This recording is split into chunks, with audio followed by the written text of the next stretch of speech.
Sí, bueno, vamos a hablar acerca del tema cultural ahora. Nos acompaña Omar Bielmas, viceministro de Identidad y Diversidad Cultural, a propósito, bueno, de lo que fue una actividad bien interesante el día de ayer en el estado Apures, declarado el Nazareno de Achaguas como patrimonio cultural del país. Cuéntenos, viceministro. Primero, muchas gracias por estar con nosotros. Buenos días. Cuéntenos acerca de esa jornada de ayer. Buenos días. Bueno, una celebración importante en esta semana, la semana más importante de todo el año para el pueblo venezolano, vinculada a toda esta recreación de la pasión de Cristo, ¿no? Muy arraigado en todo el pueblo venezolano, tomando en cuenta toda la historia nuestra, ¿no? En toda la vida histórica de Venezuela. En el Nazareno de Achaguas, una particularidad que se le atribuyen muchos milagros de parte del pueblo, una masiva participación, incluyendo una peregrinación que salió desde el lunes de San Fernando de Apures hasta allá. El tema de la entrega del certificado no es otra cosa que es visibilizar y dignificar, si se quiere, el trabajo que ha hecho en la misma comunidad, en un ejercicio que hicimos desde el 2004, en tiempos de revolución, hasta el 2007, cuando generamos el primer censo de patrimonio cultural venezolano. Ahí, junto con la comunidad, maestros de escuelas, cultores, cultoras, público en general, participamos levantando la información, y el pueblo organizado dijo que tenía valor patrimonial para cada quien. En el Nazareno de Achaguas, entre ellos, entre muchos, entre casi 120.000 registros que hicimos en todo el país, fue incorporado en el registro de patrimonio cultural, y por decreto ese registro de patrimonio cultural forma parte del patrimonio cultural venezolano por la ley de patrimonio cultural del Instituto de Patrimonio Cultural. Ahora bien,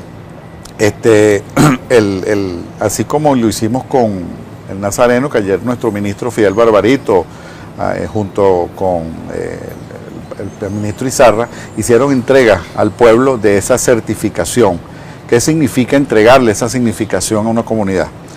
Que el pueblo, el poder popular, nos indica qué debemos nosotros proteger como patrimonio, que debemos proteger, promover, difundir, investigar, pero además de eso nosotros tenemos que generar como gobierno bolivariano una serie de medidas para proteger ese patrimonio en el tiempo y en el espacio, sobre todo el tangible. El tangible lo vemos porque son edificios, son fortificaciones, pero el intangible está en la tradición oral. Entonces es una innovación para Venezuela, que somos el único país en el mundo que levantó un censo de patrimonio de esa manera. Somos visibilizados por eso. Cuando se levantó ese censo, usted dice, bueno, son un poco más de 120.000 manifestaciones culturales y religiosas en todo el país que participaron y que fueron postuladas por las comunidades.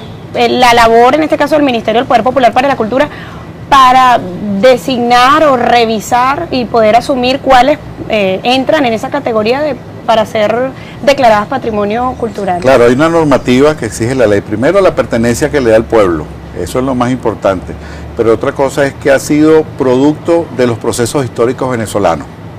El Nazareno es un tema que se ha ido construyendo dentro de los imaginarios del venezolano, no solamente en Achaguas, que es un referente.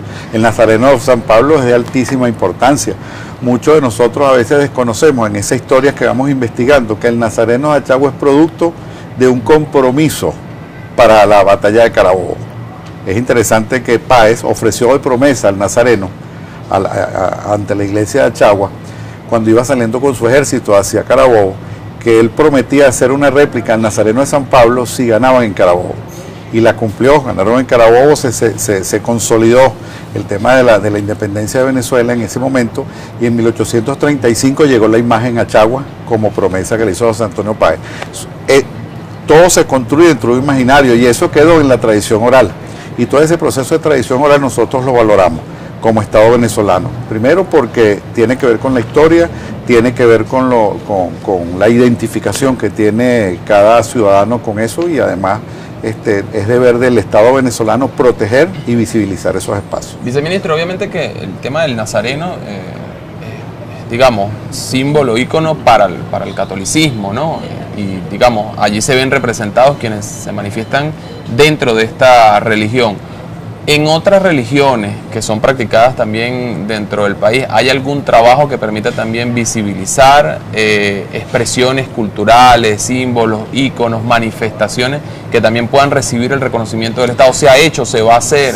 No, se está haciendo. Tú sabes que en el tema de la valoración entra toda la diversidad religiosa, y además este país tiene esa ventaja, no solamente por nuestra constitución, sino tradicionalmente es un país donde todos podemos vivir en paz. y además en esta diversidad es lo que nos hace más ricos, ¿no? como país cultural. Te pongo un ejemplo. Hace poco, nosotros en los trabajos que estamos haciendo en Coro y la Vela, que recordemos que está declarado como Patrimonio Cultural de la Humanidad, en una restauración que estábamos haciendo de uno de los museos, nos conseguimos con un yacimiento arqueológico en ese trabajo, y resulta que ese yacimiento no es otra cosa que un Big Ben, que es un espacio religioso judío muy antiguo, que nosotros visibilizamos, estamos excavando, estamos investigando, pero también tiene declaratoria como patrimonio cultural. Hemos encontrado muchas cosas vinculadas a la masonería, con todos los detalles y con todos los respetos que significa, que tienen que ver, por ejemplo, con la llegada de Miranda a Venezuela, que fue el padre de la masonería en Venezuela. Todos esos elementos están reconocidos, templos masónicos, algunos templos evangélicos, pero que tienen significación para la gente. La Iglesia Católica, por supuesto, muchas. Fíjense que hay algo que es interesante destacar. Hasta el 2004, lo que estaba visibilizado como patrimonio eran las grandes edificaciones y las grandes iglesias, sobre todo las iglesias que estaban construidas antes de 1830, eran declaradas patrimonio cultural. Pero había una gran cantidad de cosas que no habían sido tomadas en cuenta como patrimonio, no solamente edificados, sino el patrimonio inmaterial no había sido tomado en cuenta.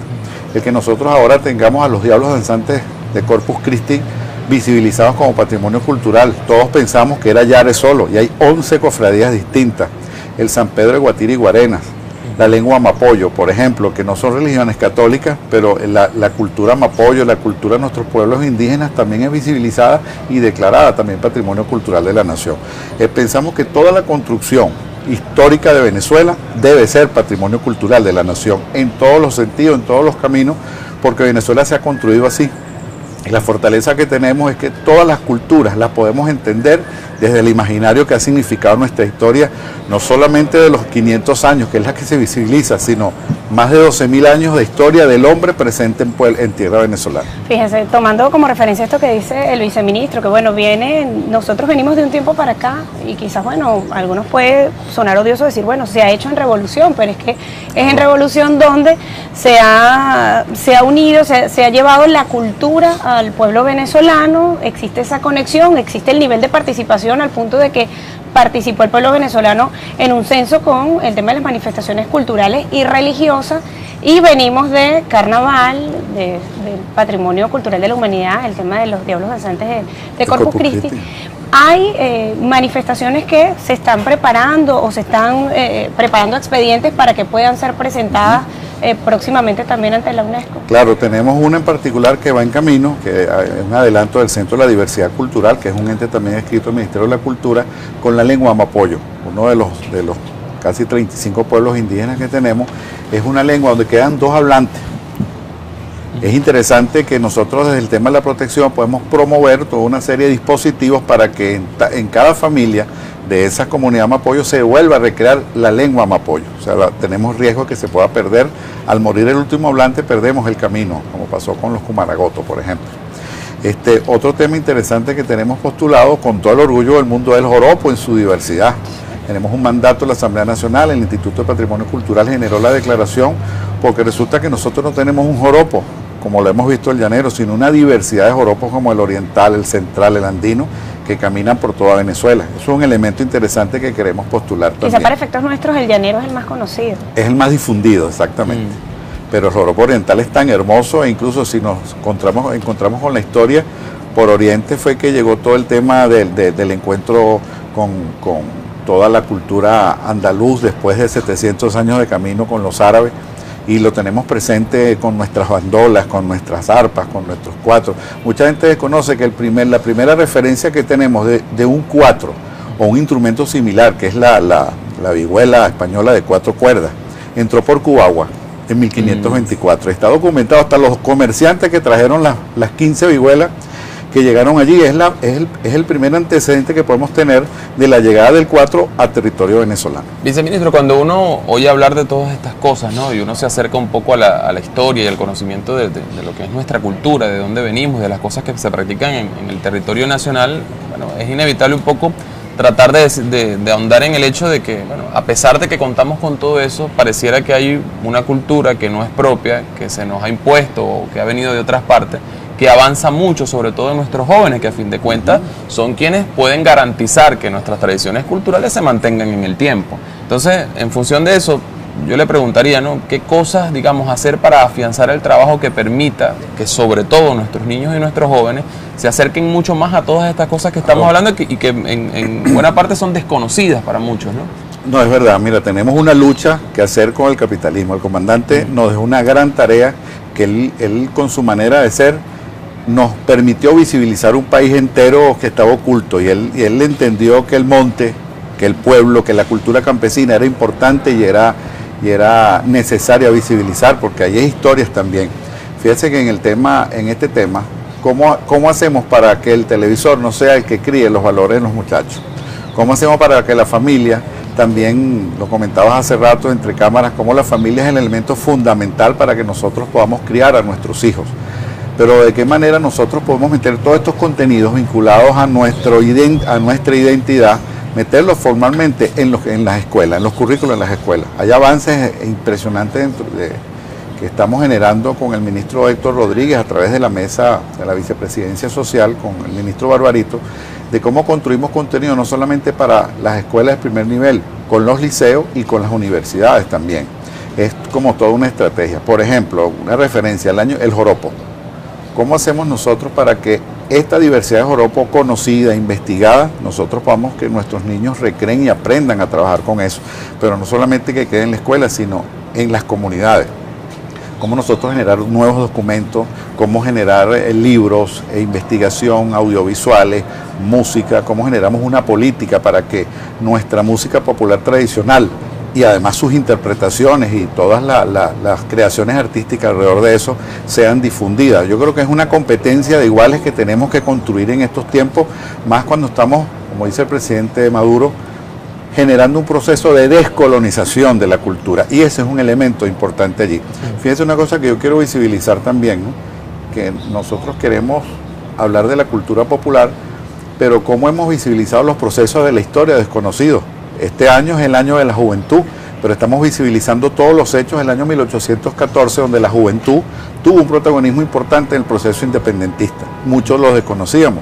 Es ese cuento de tender o la tendencia de contar la historia de los vencedores y no la del pueblo, que fue el participante y el que construyó realmente que nosotros disfrutáramos de esta independencia que terminó de consolidar el comandante Chávez. No, y es un reto también para la cultura en nuestro país, el sembrar valores para nuestros niños y niñas, es decir, acercarla un poco más y también ser formadores a través del arte y de la cultura, todo un reto a partir de este momento.